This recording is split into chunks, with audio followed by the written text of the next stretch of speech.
everything that I do starts in this room and starts with my software packages, and to see it go from such a small idea to such to meeting such a grand audience is kind of somewhat fulfilling. Yeah. And knowing that the little software that did, it's kind of great. That's great. It's kind of cool. Yeah, I'm originally from London, and I've been living here in Los Angeles about 18 years. And once I moved out here, I started working with the likes of Whitney Houston.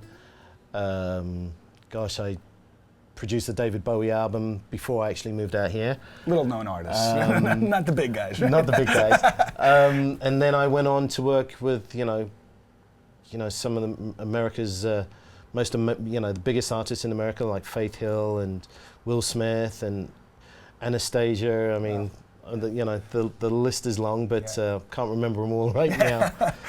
So some of what you're working on these days now, you've got a lot of projects that are kind of in the oven, as so to speak. Right. But there's been some more really recent high-profile projects that I've been working on. If you want to elaborate I just did the last thing that I did using Reason was I did the American Idol Gives Back song, which I started most of that song out in Reason, and that went on to become #1 record on iTunes. Wow. So I mean, obviously having such a long career in the music industry, software wasn't around 18 years ago, and so you've come from the days of using hardware, obviously, to do all your stuff. What was it that made you first look at Reason, or even think about Reason to be using it as your productions? Was it someone that introduced you to it, or? I mean, for me, it was on my travels there were various people that would say, have you listened to Reason? And you'd be like, nah, because most people just thought it was this little kind of DJ-ish kind of, techno software. But the more I went around, there would be more people saying, oh, have you checked out Reason? Until one day I said, you know what, I need to check this thing out. And a friend of mine, Bob Leatherbarrow, was actually the first person to phone me up and say, Derek, this would be good for you because I know the way you work. There came a time where a friend of mine came over and he was using Reason, and we just kind of opened up the program and we put a kick in, and it nearly blew my speakers apart. And I was like, wow, that's kind of in your face. So I said, well, let's go one step further. And I started a track with it, and I couldn't believe how big the drums sounded. And, this was for an R&B track, and I wanted it to have some heat. And I was like, wait a minute, this sounds better than my MPC. So once I got into Reason and found that I could get my drums to bang just like I used to on my MPC and my Lin 9000, dude, that was it. Yeah. That was it. So if there's, you're on Reason version 4 now. Yeah. You started off in version 3, was it? 2.5, I think. So you've been from 2.5. 2.5, yeah. So obviously a lot of things have changed since 2.5. Is there one thing about Reason that is sort of your go-to thing, if it's a device or a workflow thing? Is there what's the kind of one thing that you could think about that you always go into Reason for? Well, the one thing that I do go in Reason for is to surprise myself, because I'm not that well-versed in Reason, so I'm always kind of open to having happy accidents in Reason. Sure. And because I'm musical enough and I've got enough theory behind me to kind of know to get what I want to hear, sometimes the journey in finding that stuff can be just as much fun as actually getting the stuff. And I think if you're daring enough and you have enough kind of chutzpah about you, you can really go on a bit of a journey, from 10 o'clock in the morning till 6 o'clock at night. You can say, okay, I'm going to come in, I'm going to, you don't even have to know what you want to do. Sure. Just go in and you get creative, and you go to the Reason tutorial sites and you figure something, you check some stuff out, and you come back and you do it in the practical sense, and all of a sudden you're like, wow, I didn't know I could do that. And that's the surprises that I like. Yeah. I know also that in a lot of the productions that you're doing, you're very much a sound guy. You're using a lot of different sounds. Is there any particular refills or things that you're really digging about Reason that you find as your go-to things?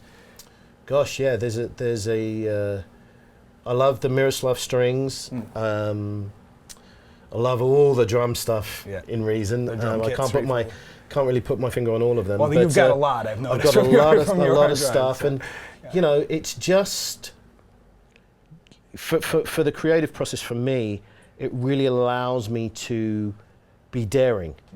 You know, it's not the same thing. Well, I'll pull up the same devices and I'll start. Everything is from scratch because not every song I do is the same. So whether it's a rock song or it's a ballad or an R&B track, nothing's the same. So I'm always starting with a clean slate. Sure.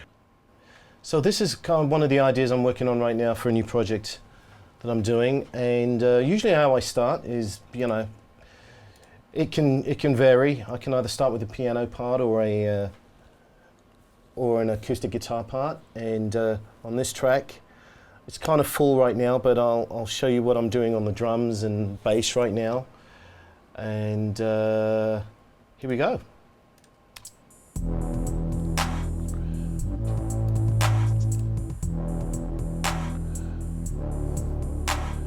That's just getting it rolling, and then I'll introduce that.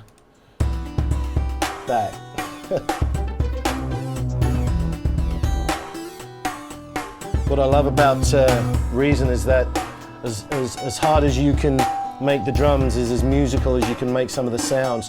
I really love this acoustic guitar here. I love the way it moves, you know, and in the track it really helps the track to float, you know.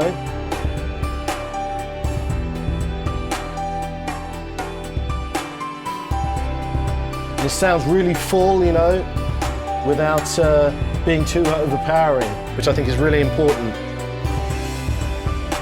And then what I'll do, I'll get these files and stem them out to Pro Tools and do most of my arrangement in Reason and keep it moving like that.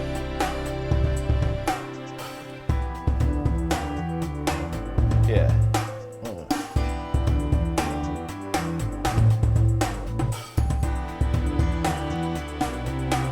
Great strings in Reason.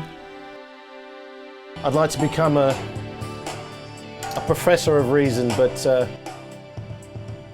that's for next week.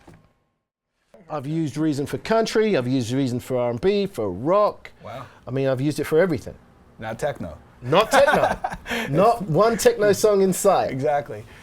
All right, so we want to thank you, Derek, for letting us into your studio here and showing us a bit of what you're doing with Reason. And I know that you and I were talking earlier. You've got a number of albums still, you know, in the oven that are coming. So we look forward to hearing a lot more from you and absolutely featuring Reason on some of your productions as well. And of course. Thanks for taking the time. Appreciate it. Appreciate it. Thank you.